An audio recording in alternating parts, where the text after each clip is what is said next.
प्रिय साथियों,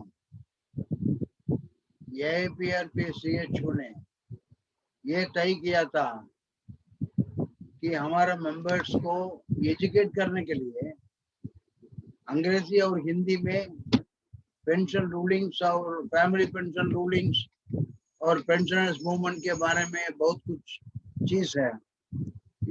इसके बारे में हम वीडियो अपलोड करेंगे और YouTube द्वारा सभी साथियों से डायरेक्टली मिलेंगे।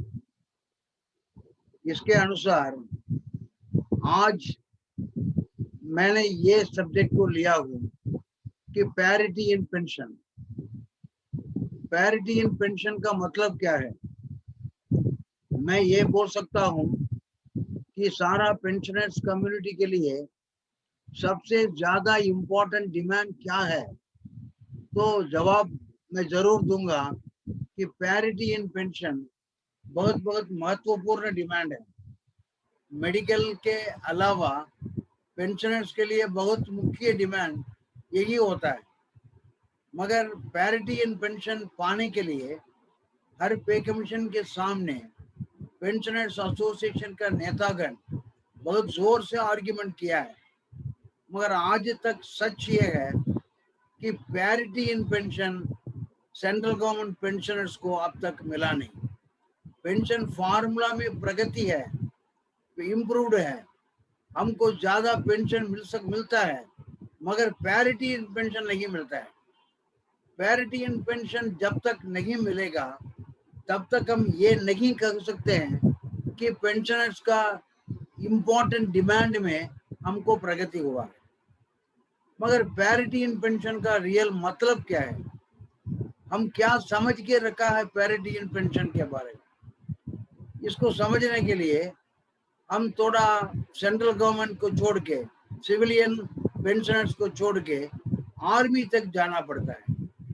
आर्मी में बहुत कुछ कैडर है, आप जानते हैं। आर्मी हो, नेवी हो या एयरफोर्स हो, वो बहुत कुछ कैडर है उधर। हविलदार है, कैप्टन है, मेजर है, एयर मार्शल है, बहुत कुछ कैडर है। मगर आर्मी में 1972 तक सबको पेंशन देने के लिए एक फार्मूला था, वही है वन रैंक वन पेंशन। मगर 1972 के बाद स्टेट पे कमीशन का रिकमेंडेशन लागू होने के बाद पैरिटी इन पेंशन जैसे उनको जो मिल रहा था वन रैंक वन पेंशन, इसको सरकार ने हटा दिया। 1972 से शुरू करके वेटरन्स जो है, आर्मी पेंशनर्स, लगातार संघर्ष करते रहे कि जब तक उनको वन रैंक वन पेंशन नहीं मिला तब तक हम सोएंगे नहीं।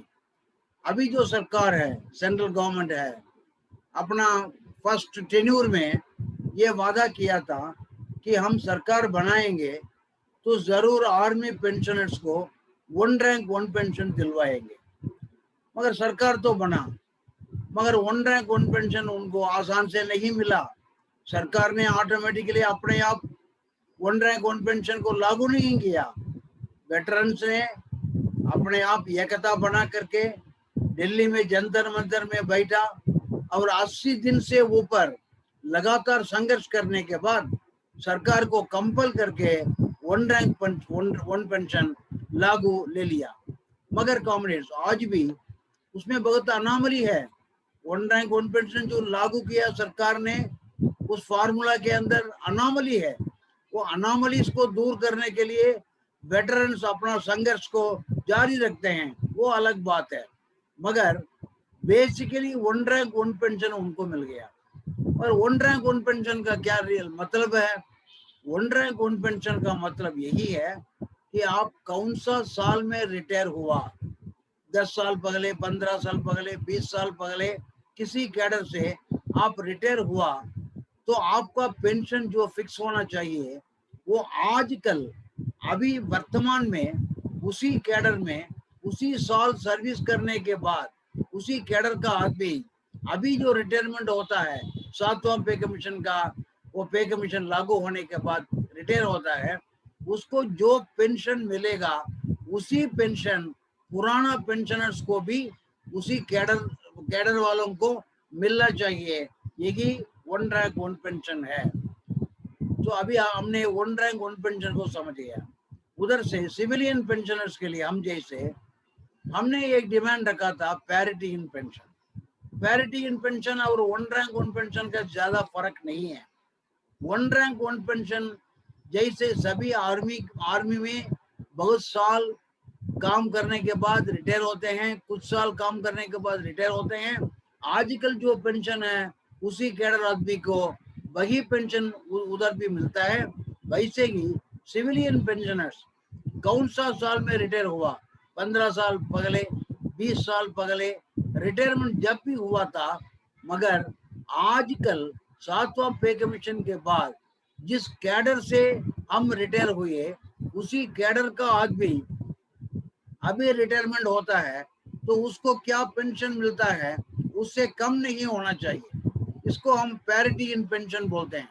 ये तभी मिलेगा कि कौन सा स्केल में अभी कैडर वाला रिटायरमेंट होता है, उसी कैडर से मेरा रिटायरमेंट 10, 15, 20 साल पहले हुआ था तो मेरा स्केल अलग था।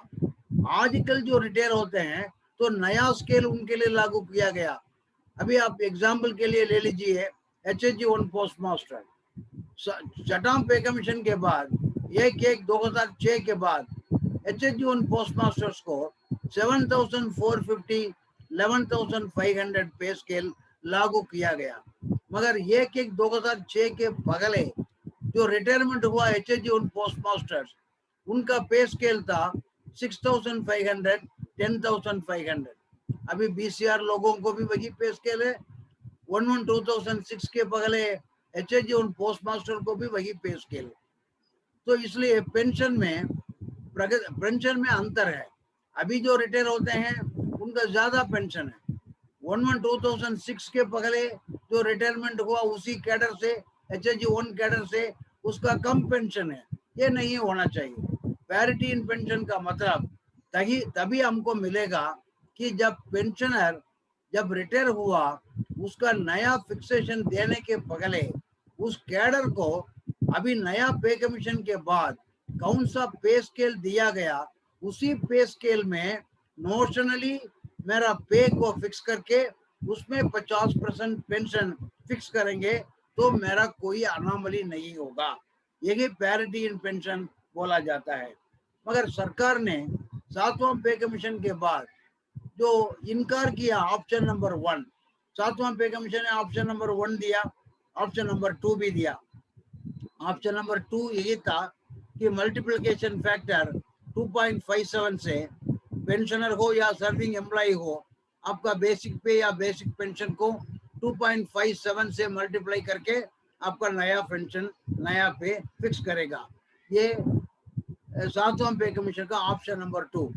7वां पे कमीशन ने ऑप्शन नंबर 1 भी दिया था कि वो यही था कि जितना इंक्रीमेंट के बाद एक पेंशनर रिटायर हुआ उतना पे स्केल के बाद अभी स्केल में कौन सा पे होगा, सर्विस में होगा तो वो उसी बेसिक नोशनल फिक्सेशन में 50% उसको पेंशन मिलना चाहिए।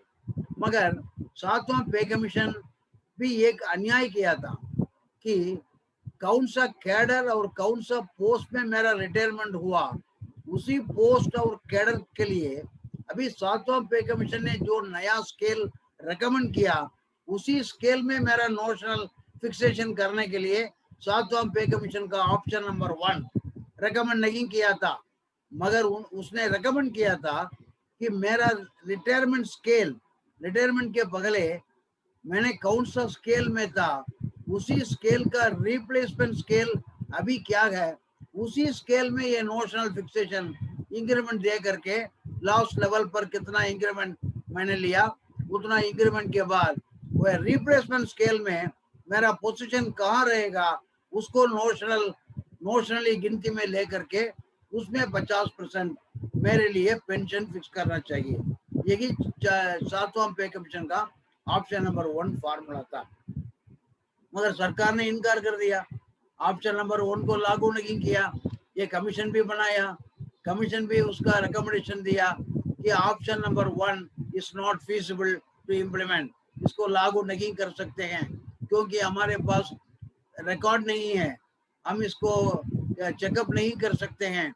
मगर सरकार का जो आर्ग्यूमेंट था, इसका काउंटर आर्ग्यूमेंट सभी पेंशनर्स ऑर्गेनाइजेशंस ने उठाया, मगर जो भी हमने काउंटर आर्ग्यूमेंट उठाया इसको सरकार ने गिनती में नहीं लिया।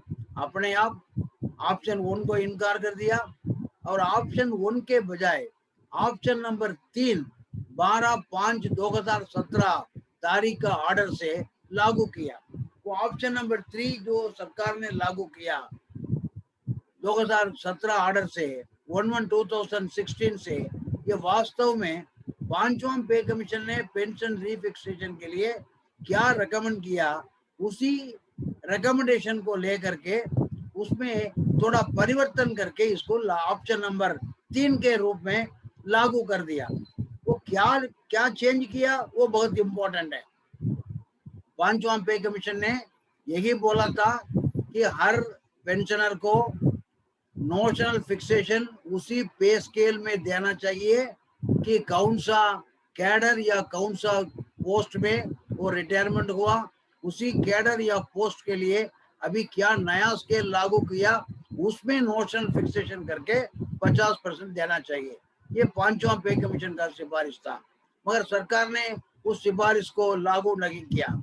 अभी क्या किया, 12/5/2017 ऑर्डर से 5वां पे कमीशन का रिकमेंडेशन को थोड़ा परिवर्तन करके नया पोस्ट या उस कैडर का नया पे स्केल में नोशनल फिक्सेशन नहीं किया।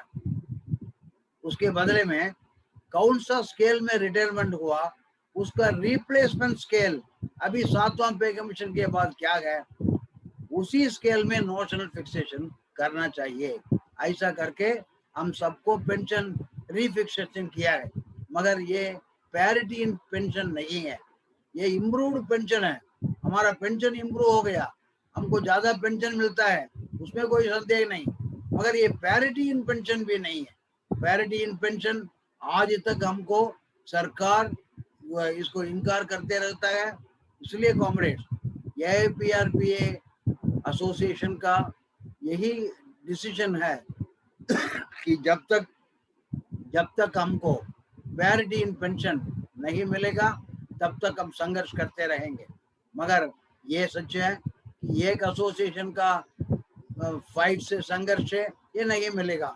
सारा पेंशनर्स एसोसिएशन इकट्ठा होकर के एक साथ अपने लड़ाई करना चाहिए, तभी जैसे आर्मी में 1 रैंक 1 पेंशन मिला वैसे सिविलियन पेंशनर्स को पैरिटी इन पेंशन मिलेगा। मगर जरूर हम इस डिमांड को जीते रहेंगे। इन शब्दों के साथ पैरिटी इन पेंशन के बारे में थोड़ा आपसे बातचीत करने का मौका मिला, इसके लिए धन्यवाद करके मेरा भाषण समाप्त करता हूँ। Thank you comrades.